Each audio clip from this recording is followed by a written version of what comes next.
answer, 85-67 the count. Morant against McConnell. Pick and roll. Morant. Oh!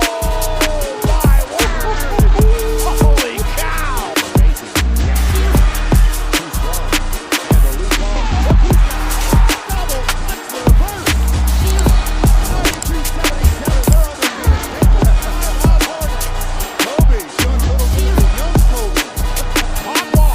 Welcome to another video of Joanna Gamer 2004. Today we're gonna make a reaction of Stagehands Inc. The video is titled "The History of How Dick Died." So this was basically like a studio. I don't know what to say. I know they produced the shows of Super Mario Bros. Super Show and Sonic the Hedgehog and other cartoons of most millennials, Gen Z, Gen X people watch their childhood. Sorry, my Spanish, my English is weird.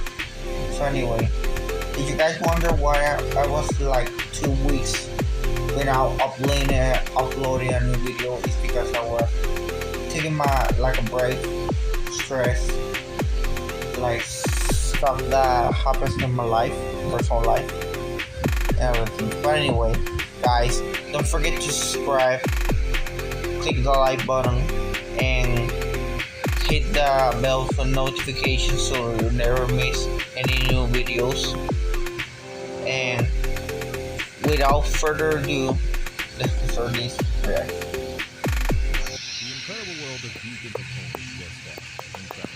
Our company that undervalued not only its employees, animators, and investors did two things while it was alive: create timeless classics while at the same time bankrupting itself into oblivion. From being anti-union, having various successful syndications, Geek has one of the most incredible histories as an animation company. So how did it go to the grave? Well, let's dive in. And knowing is half the battle.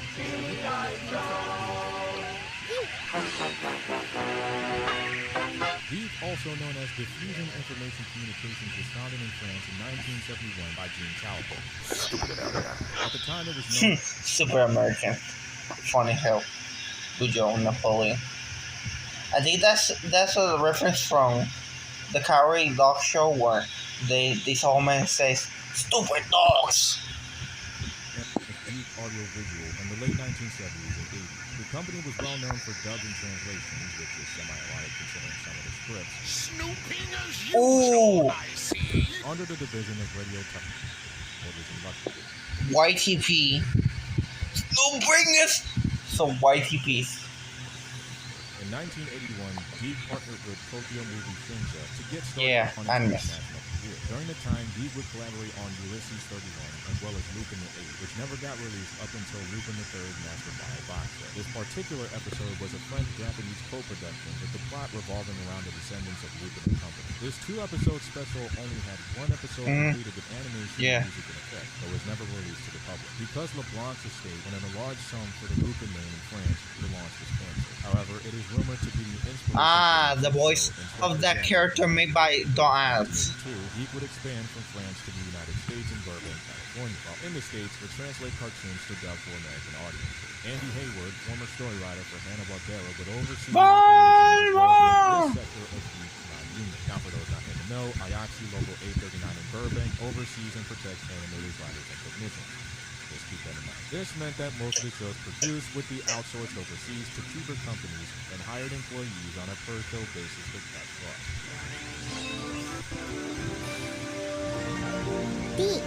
Dick. ABC would be where Geek would take ABC.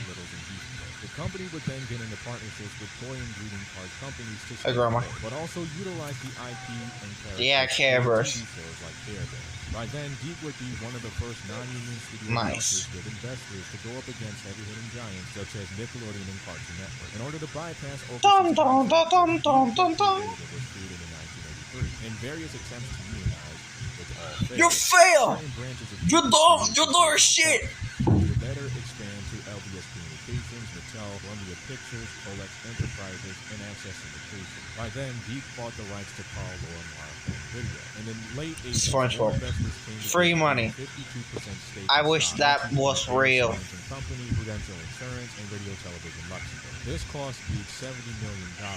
And while this happened, many presidents left the company and Geek fell into debt. Not only did investors buy them out, but due to the non-union policy, as well as a complete overflow of Geek content, it seemed all too grim for the company. Because Nickelodeon and Cartoon Network overshadowed Geek and kids' content was already in abundance, Geek would partner with Saban Production after the inevitable collapse. During the collab with Saban, it would be even worse. That's reversal my dad and my fight all the time. With investors and form alliances, which would then make Geek sue Saban until What the hell is that? During this relationship, Saban and Geek would make partnerships with video game companies in 1989. It's me, Mario! To create the Super Mario Bros. Super Show and The Legend of Zelda. While this went on, Geek would sign with Coca-Cola Television cocaine and sign with toy companies to make money with the old McDonald's talking toy line. While making Para money pa with pa this pa. toy line and doing business with Saban, Geek would get into another lawsuit with Family Home Entertainment or breach of contract with distributing Dennis the Menace. Yeah. Around and sued LBS for being found out on a joint account being trafficked out of the Cayman Islands. After this lawsuit broke a deal with Golden Book Video. Dennis the Menace would then get tax write-offs in Canada to save face for Geek. Investors would then bring Geek to the forefront of Saturday morning cartoons to What the banana? for 30% content distribution on a Cheerio. So Cheerios. Family would then get Geek for Funtown to air most of the kid-friendly shows, and Geek would get ads. What can be different? In 1990, Geek would score a deal with Turner Broadcasting to create Captain Planet with Ted Turner. I already see that cartoon. With the toy line bonus for 3 seasons. I remember when I was a kid, I watched Captain Planet on Boomerang, but I was like 70 years old on Boomerang. I always watch this cartoon. There's a video of the gaming historian who explains some of this show was created to the children for the 1990s to make contents about the global warming, but it's still a topic today. And I remember there's a video. I don't know. Let's continue. 1993. They were also responsible for these 2 episodes right here. May I have your attention, please? A lot of you are worried about AIDS, and there's a lot of your lips who've been spreading AIDS. You would bliss. Sorry, but the price of bliss has gone sky high. That is because I even worry. It's a reference for people. The power is yours. Sonic the Hedgehog, too fast for the beginner. Sonic the Hedgehog. Successes of video game TV shows back in the day were in the demand for Geek for the time being. So partners with Mediaset SPA, Telecino, and Silvio Berlusconi Communications. ABC. Geek would make another winning move, partnering with Boabot Entertainment and Sega! to create both the Adventures of Sonic the Hedgehog and Sonic the Hedgehog. There's a difference between the two. ABC would air both of these shows on Saturday mornings, known to most fans as Saturday. Adventures of Sonic the Hedgehog is akin to SpongeBob SquarePants as a happy-go-lucky cartoon, while also giving moral lessons after the show, known as Sonic Says. Kids, there's nothing more cool than being hugged by someone you like. But if someone tries to touch you in a place or in a way that makes you feel uncomfortable, that's no good. There's a reference of that on the Freedom Fighters taking back their SNG4 episode. After 1993, Sonic Yeah, I remember. Geek would then get into talks with Polygram. Speaking about Sonic, I remember when I was a kid. I was in a store like the Salvation Army store, but it's not Salvation Army, so no store in the name. And I remember going to the mall and buying like four Sonic the Hedgehog comics. I think this comics was produced in 2006, though. And I remember wanting to call a number of like an ad for the advertising, and they said it was discontinued. The phone's out service. But that was like a testimony about Sonic comics that continue. but that fell flat after a few shows were canceled. Albeit, on July 26, 1993, Deke entered into ABCBD. business with ABC under limited partnership. Deke would then expand its entertainment strategy by upgrading its technology and become Deke Interactive. While Saban would see success with Mighty Morphin Power Yeah. Rangers, Deke would sign with Tsubaya Productions to release Gridman the Hyper Agent and Superhuman Samurai Cyber Squad in 1994 to 1995. While this happened, Sailor Moon would be dubbed in 1995 and 1998 for season 1, supported by General Mills and distributed on Cartoon Network. For those who didn't have the CN, it was on the WB. After the successes of these cartoons and pivot to anime, Deke would release Stunt Dogs, while at the same time seal a deal with BMG for 2 subsidiaries, Deke Toon Time Audio and Video. July 1995, Disney would sign a deal with Capital Cities ABC to absorb Deke in the process. With this merger, Buena Vista would make Deke a shareholder and give stock to Deke Films, which would then sign to Walt Disney Films in 1996. In 1998, the company collaborated with Riley Catherine Ellis, who worked for Caravan Pictures, as their producer to create Buena Vista Home Entertainment. The first release coming from Deke Films was Madeline. Mark, let's think carefully. I remember watching that movie with my mom when I was like a kid. I remember watching this movie with my mom, and I like this movie. I'm probably gonna watch this movie later on. 1999. Months later would strike a deal with Pack TV to release Freddy's Firehouse, but would fall short after the block Cloud 9 would get more Deke content.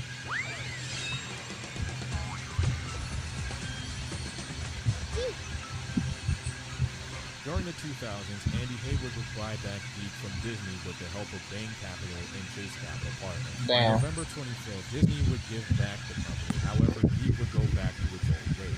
Without the limitations and union rules of Disney, Deke would go back to outsourcing overseas, being non-union, and making bad deals. In 2001, Deke would sign a deal with Lionsgate Entertainment to go back to the home entertainment game. But while this happened, Golden Books Family Entertainment would back out of a deal out of $170 million due to high costs, Yeah. and would then partner with Random House and Classic Media to distribute home media. Classic Media. Books.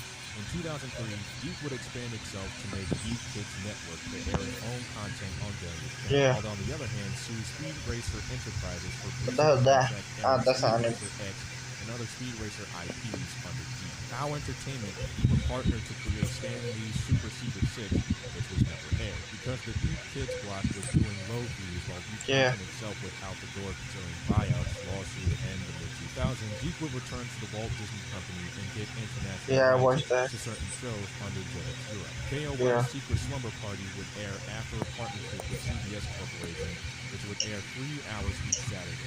Deke would partner with Nelvana and NBC Yeah. Universal to make Kids Pro, while at the same time sue Dan for breach of contract with the Troll Line.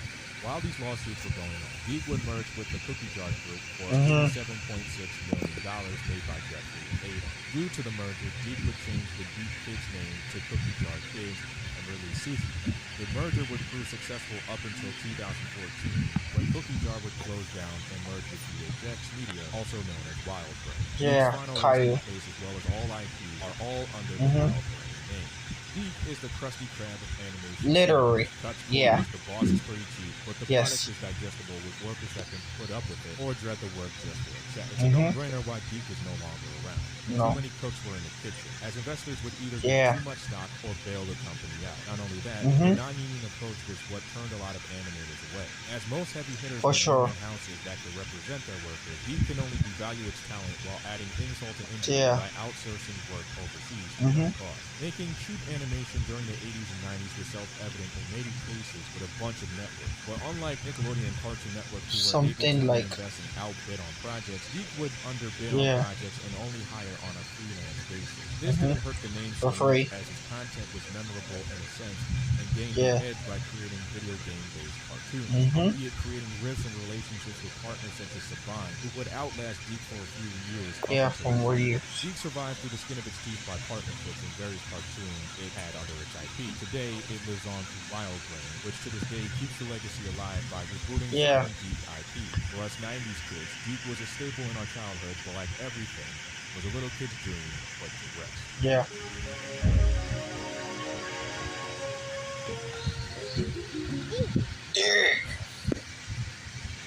Well, anyways, that was just like interesting video. Another thing I forgot to say, I remember when I was a kid, my mom bought me at Walmart some DVDs from the series of the Super Mario Bros. Super Show, and another one from Sonic. But I think that's just the first 4 episodes of the Sonic Underground series. There's no Amy, there's no Tails, there's no Knuckles, it's like a Bion Rock. That's on our next time. So anyway guys, thanks for watching. Don't forget to subscribe for new videos, and don't forget to leave in the comment section for more ideas of reaction videos.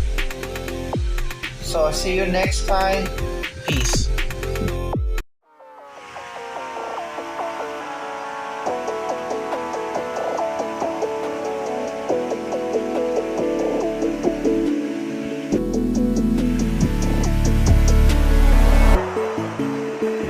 Let's go, side.